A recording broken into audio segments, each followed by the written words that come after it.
शेतकरी मित्रांनो नमस्कार. आपल्या डाळिंब शेतीच्या यूट्यूब चॅनलमध्ये मी सुशांत सुरू आपल्या सर्वांचं पुन्हा एकदा सहर्ष स्वागत करतो. मित्रांनो, आज आपण आलो आहे बाभुळगावमध्ये.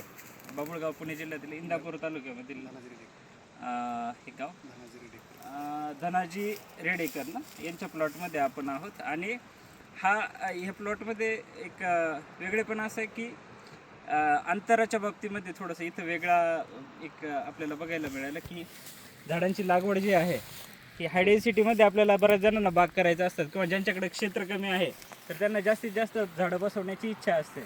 अशा वेळेस जे आहे या शेतकऱ्यांची इथं जर आपण हा पॅटर्न जर बघितला तर चौकी पद्धतीमध्ये झाडं बसवलेलं आहे.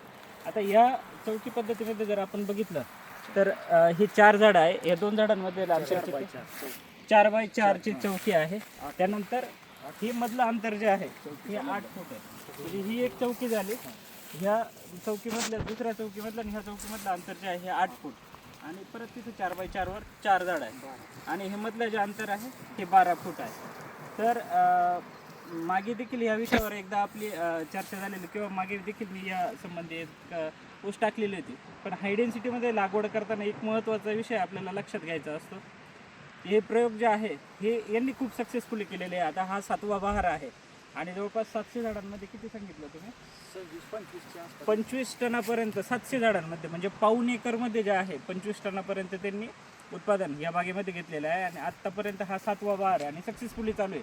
आता जर बघितलं आपण तर खूप चांगलं सिटिंग जे आहे ते प्रत्येक झाडावर आणि खूप चांगल्या पद्धतीमध्ये बाग मेंटेन आहे. पण आत्ता ज्यांच्याकडे मी म्हणतो कमी क्षेत्र असेल किंवा ज्यांना हाताने फवारणी घेणं शक्य असेल तर यांच्यासाठी ही पद्धत खूप चांगली आहे. कारण या बागेमध्ये जे आहे त्यांनी सांगितलं तसं हाताने फवारणी घेणं कव्हरेजसाठी फार गरजेचं आहे. म्हणजे कव्हरेज व्यवस्थित भेटायचं असेल तुम्हाला तर हाताने फवारणी ब्लोअरने फवारणी घेणं तिथं तसं शक्य होत नाही. दुसरी गोष्ट असं आहे की ज्यांच्याकडे जमीन हलकी असेल तर त्या ठिकाणी मुळातच झाडांची वाढ जी आहे ही कमी कमी होत राहते. तर तुम्ही काळ्या जमिनीमध्ये जर असे प्रयोग करायला गेले या पद्धतीमध्ये तर ती झाडांची ग्रोथ खूप फास्ट होते आणि झाडं एकमेकांमध्ये शिरतात. नंतर ते आपल्याला सक्सेसफुली होत नाही किंवा त्या प्रमाणामध्ये सेटिंग आपल्याला भेटत नाही. तर मग अशा पद्धतीमध्ये हा प्रयोग जो आहे हा आपण ज्यांच्याकडे जमीन कमी असेल आणि झाडं जास्त लावण्याची इच्छा असेल तर त्यांनी ह्या पद्धतीमध्ये करू शकता. आता नव्या एका प्लॉटची लागवड जी आहे ही खाली तिथे केलेली आहे. तर तिथे देखील आपण ते व्हिडिओ त्याचा शूट करूया.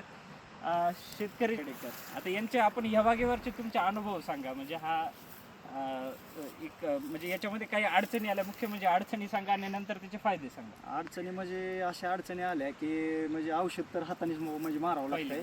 ट्रॅक्टरने म्हणजे मारून म्हणजे कव्हरेज न भेटल्यामुळं हाताने मारावं लागतंय औषध आणि कमी क्षेत्रात उत्पन्न जास्त निघतं. अच्छा, फायदा हा आहे की कमी क्षेत्रात उत्पादन जास्त निघतं आणि सेटिंग वगैरे खूप चांगलं आहे. मला म्हणजे हाय डेन्सिटीमधला हा प्रयोग जो आहे हा खूप आवडला.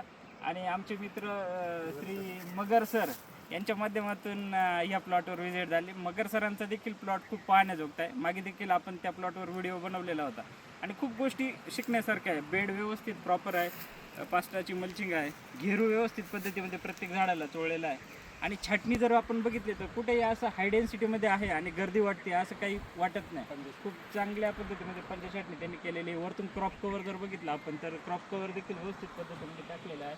आणि कधीचं पानगळ आहे 26 जानेवारीच्या मनाने देखील साईज वगैरे आणि लोड खूप चांगल्या पद्धतीमध्ये आहे. तर ज्या शेतकऱ्यांना असं प्रयोग करायचा असेल तर ते करू शकतात. आणि नवीन या पद्धतीचे बाग जे आहे त्याचा व्हिडिओ आपण या व्हिडिओच्या नंतर लगेच पोस्ट करूया. धन्यवाद.